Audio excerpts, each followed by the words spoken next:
Wow. That's ridiculous. I think. It's crazy. Thank you, Abraham. Excellent job.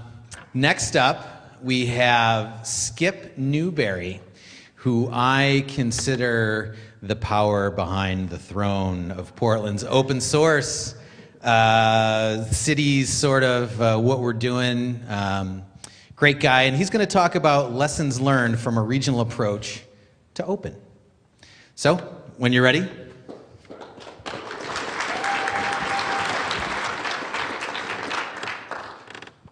So I'm Skip Newberry from the city of Portland, and last year the city partnered with two separate but equally important groups, the software community and also public sector entities that collect data. And what I'm going to talk about is the story. So Portlanders love process, but they also love facial hair, namely ironic facial hair. With Civic Apps, we decided to combine the two. You don't believe me? Look at Max Ogden over here. He's like the living embodiment of the program.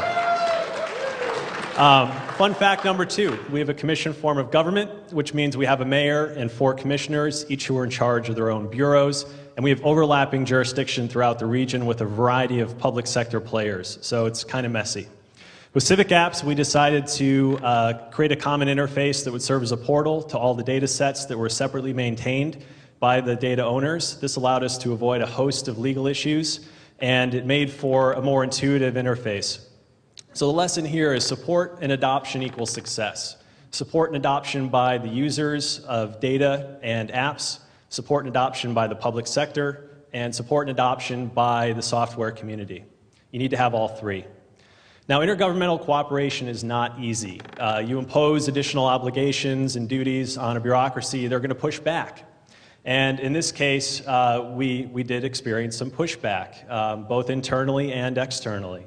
So we did have to resort to the nuclear option a couple of times, and by that I mean we convened a meeting with the mayor early on to communicate that this was very important from the very beginning at the highest levels of government, and that was absolutely crucial to set the stage.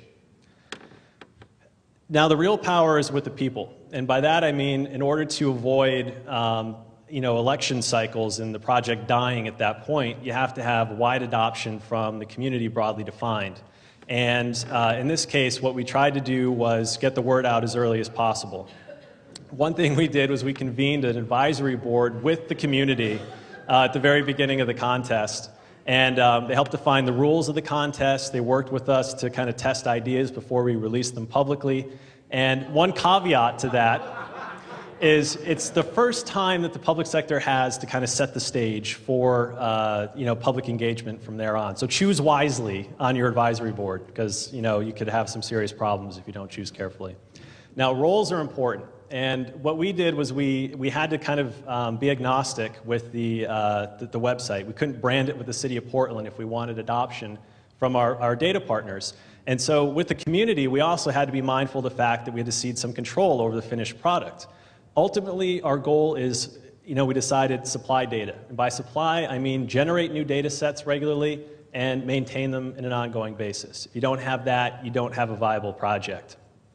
Now, the community played a number of roles with Civic Apps from the very beginning. We had some folks like Max who were creating, an open API for the project to make the data a little bit more usable and more accessible. Also, community-generated data sets were huge. Now, don't be afraid to put it out there. This is so important. Governments like to fully bake a project and then kind of foist it upon the public. But what we learned with this process is even with a half-baked project or a three-quarters-baked project, the community, as long as it's communicated effectively, is going to run with it. Make data accessible. When we launched, we didn't have an open API. We had bulk data sets, and thankfully the community was able to come in and make it easier for both developers and for the general public, and that's key. Now, data. Many people think that Eva Longoria is kind of hot. I'm one of them. But if you're standing at your bus stop and you're waiting for your next bus, she's not entirely useful. So that's where data comes in, and that's the key challenge for government. And real-time data, now that's hot, and that's really where we're trying to head with Civic Apps. We'd love to have more real-time traffic data, public alerts. And what I want to talk about is a website we launched last year called publicalerts.org, and it's got real-time data feeds for traffic. When Obama was here, there was traffic congestion all over the city last week. So we had alerts there. And with Civic Apps, we hope to build out the mobile space as a complement to that website.